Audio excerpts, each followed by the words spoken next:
Hey guys, it's Bad Snacks here, and I am back with a track breakdown, which I haven't done in a minute.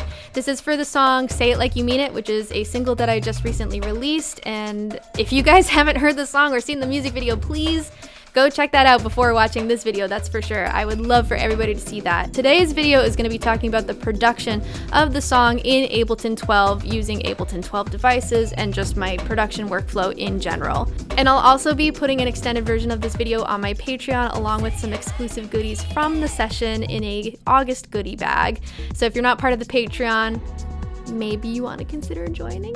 This is all coming off of the EP that I'm releasing at the end of August, so I hope that you consider pre-saving or pre-ordering the EP so that I can keep doing this. Let's just jump into this session and I'll explain to you how I made all this. Okay, here we go. So let's start from the beginning of this track, which is really sparse actually. It's just synths and vocals. I'm going to play it as is. Here we go. You wear your heart out on your sleeve, out there for everyone to see. Did it make you feel bad that it bleeds, that you feel everything as if you could change your mind? Let's just start there.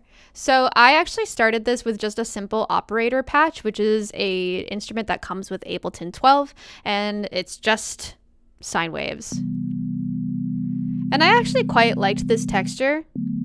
But then I thought about how I wanted it to be a little bit more dynamic, so I was like, oh, I should use the synth that I own, which is this Prophet 8 that I would like to get more use out of. And how do I get more use out of it? Well, I'll show you a really easy way. It's called external instrument. So I took the MIDI that I used for the operator and I threw it through external instrument, which is under instruments here. You can literally just drag it into a MIDI track, and then I use the Mio USB to MIDI interface, and this allows the MIDI and my computer to talk, and then I just had the audio output and then being recorded into an audio track. So it's a MIDI track that has external instrument into an audio track, and then that way the synth basically plays itself, and then I just twist some knobs and I can make it kind of sound more dynamic. So then it ended up being this.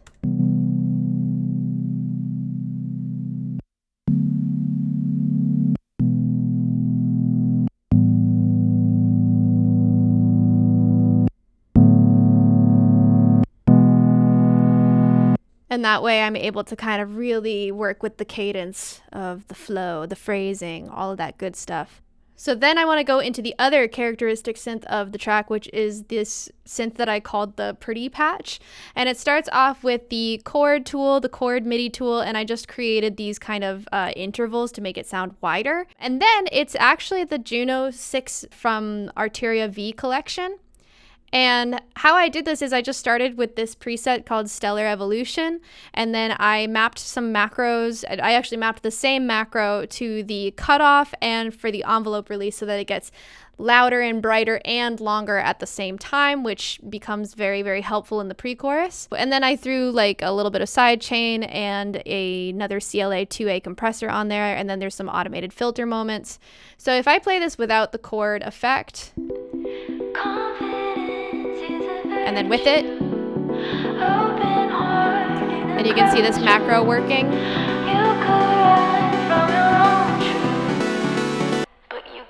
And it adds so much drama. Very important part of the song is this patch, which I really love it so much. With my vocals, I'm going to be honest with you guys, I am a total mess when it comes to tracking vocals. It really is just throwing paint at the wall and hoping for the best. But some techniques that I like to do is I like to triple my takes so that I can do a clear center as well as hard right, hard left, and that gives some really nice width. And with this, I also used Ableton 12's Auto Shift, which is basically like their lightweight auto-tune. It's their pitch correction software. And sue me, throw me in jail. I use auto shift and I use it a lot. But the thing is that I'm like, I don't think it makes me sound like a robot. And sometimes I kind of like that sound. But anyway, it's pretty dry and I kind of process them all a little bit differently. But you can hear when they're just soloed how important it is that, you know, we have that triple pan. You wear your heart out on your sleeve, out there for everyone to see. And I tried to keep it really dry at the beginning to kind of create this like intimacy, as if like there are three of me trying to tell you a message, but in very close, uncomfortable proximity. But then when we look at the actual vocal chain, I have some effects that are being triggered and automated on and off. But something to take into consideration is that I like to use Ableton 12's roar on my vocals because I think it just pushes them in such a cool way. So like if I take all of this off and just play the phrase again. You wear your heart out on your sleeve. And then with.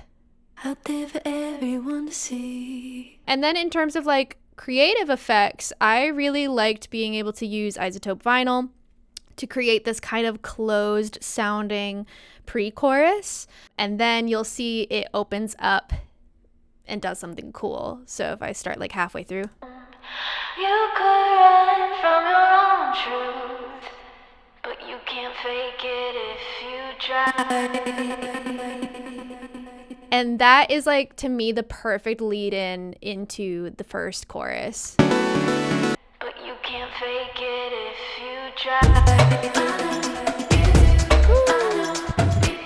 So basically what's happening is that I'm using the isotope vinyl to make it sound really closed, and then I open it, put a bunch of reverb on it, but I also use the A1 trigger gate in order to create that kind of stutter effect. And I love this thing. It's a free plugin. I've been using it a ton lately. Okay, going to the chorus vocals, the way that I did this is a lot and a lot of layering. I think almost all of these are lightly tuned, and also I just want to say that this really speaks to the power of auto shift, that I can have so many instances of auto shift and my CPU is still like fine. But I had so many different types of takes, and I put the auto shift on different settings to kind of give it some variation. And then in these ones I also put micro shift on it, which is a Soundtoys plugin that kind of just adds a little bit more like stereo delay, kind of feathers out into the stereo field. And I also have at least this one track that is a lower version of the vocals. So with this lowest vocal here, I format shifted it down and then threw the drive way up.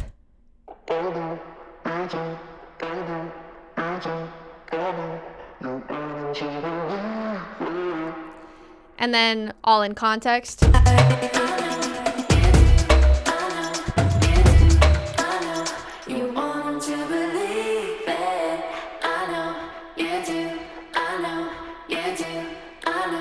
So say it like you mean it. And same thing here, I have my reverbs, I have my CLA 2A, which is my compressor of choice. I have roar again. And then when it comes to my pro cues, especially for my vocals, I like to just use it to roll off the lows to make sure that we don't have any frequencies that we don't really need. It's really not that complicated, I think. Anyway, yeah, that was what I did for the chorus, is I just sang it a billion freaking times and cleaned it up and then added different variations of processing on it to make it sound the way that it does. Moving on to like some auxiliary synth stuff, a couple of plugins that I thought were really fun to use was this Augmented Strings plugin by also Arturia. And this is a plugin that I haven't really used until recently. Admittedly, when I first saw this plugin, I was like, they're trying to replace me as a string player, but it turns out they're really not, because this is nothing this is nothing like a Spitfire audio plugin, you know what I mean? And it's cool, and it adds like a really cool movement. And then I layered it with another variation of that same patch, I'm pretty sure. And then there's this little guy, which is the Prophet 8 descending line, which I just played on this Prophet here. And what makes it sound so magical is that it's being bussed to this return, which has Imagero's Autochroma on it with my preset 90s TV on it. And will sing this plugin's praises until the day that I die. And so like this combined with the Valhalla totally works. And then the last thing is just like this little one shot that I found. I don't even remember where I found it, but it's this cool thing that I threw also through the autochroma.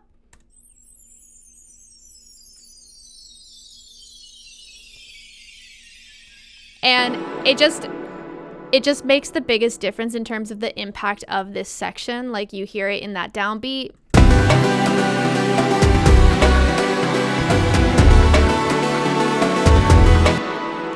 And I think it just makes all the difference. To me, it kind of almost sounds like a window breaking, but with fairy dust attached to it. That's how I feel. So then there's this huge violin moment, and the idea behind this line is I wanted a strong, unified line that could then branch out, and I wanted it in octaves just to really drive it home. So I did the upper octave on violin and the lower octave on viola, and it sounds like this.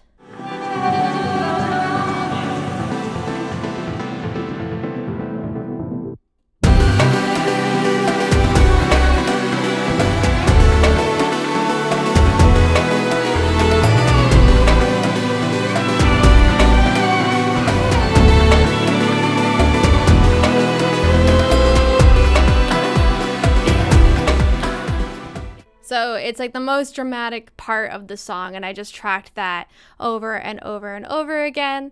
And again, the mixing process is really pretty simple. I have the CLA2A, I have my Fab filter, and then I have my Valhalla. I mean, that's kind of like the holy trinity of my string mixing, to be honest with you.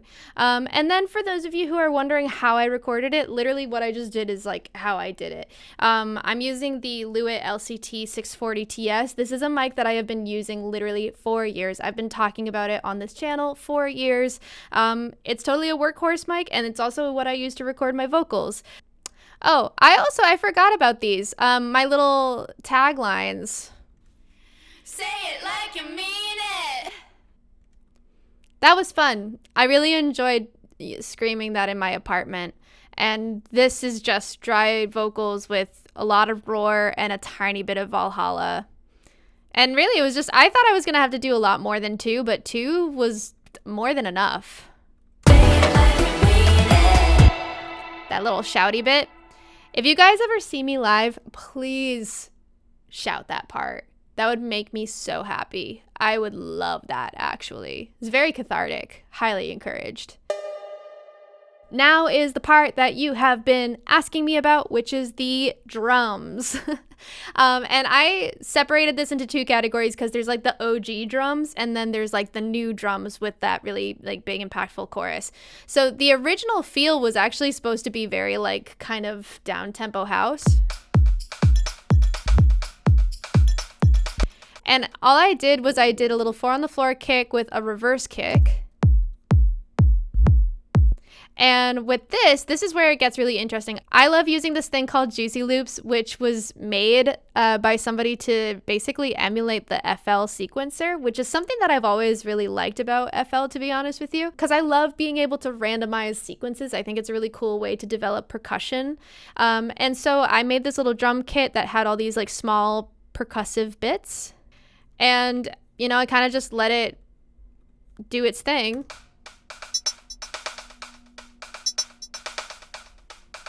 And then in context, sounds like this. So that was the original feel, which I was never mad at, but I kind of got a little bored with it. And then I started kind of messing with some other experimental drum pieces. And I can't entirely remember which pack this came from, but this was part of a splice thing where I was looking at like Bilafunk. But I found this loop.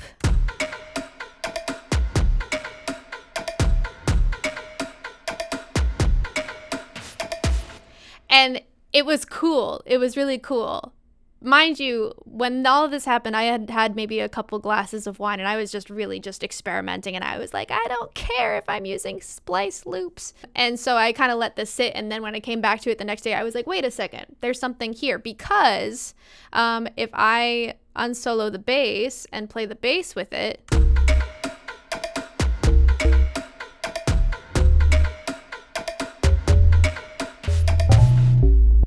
it was this crazy thing where I realized that the bass line was actually exactly congruent with that rhythm.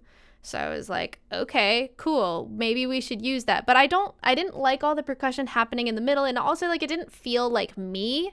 So I was like, okay, let's layer this with stuff that does feel like me. So I started using these Taiko one shots. Like I put Taiko rims to flam on the off beats. And then I also used this really thick Taiko flam kind of on the bottom, and that I used actually back in Neat Tape 1. And literally this loop is from a sample pack that I put out like forever ago.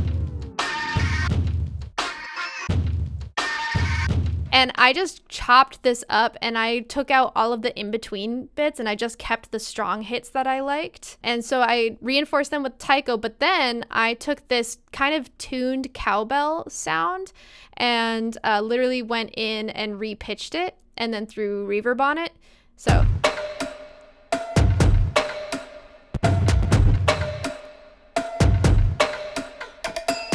and then threw a little Manjura bell at the end of the progression. And then just a little shaker loop on top.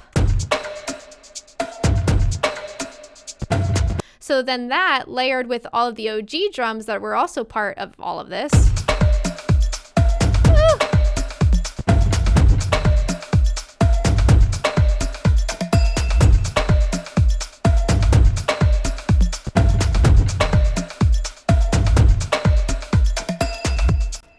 Yeah, I mean, when I first put that all together, I definitely screamed, and then I called my best friend.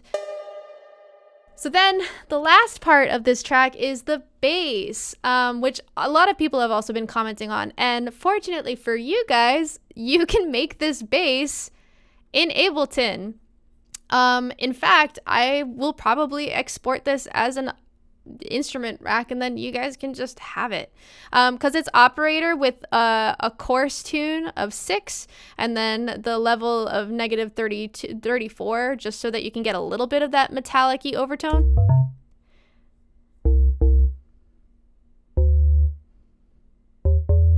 And then I just threw an instance of Roar with single routing, and I just threw the drive up a little bit, and then I sidechained it from the kick.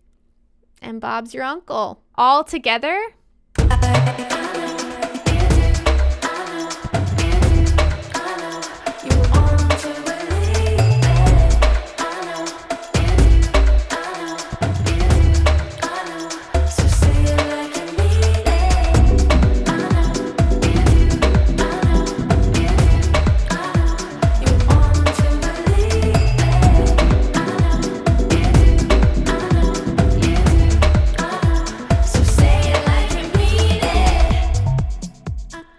That's the song.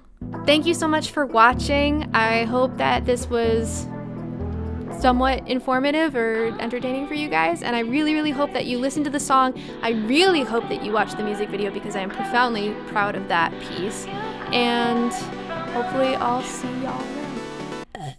Okay, that wasn't good. Okay, right, bye.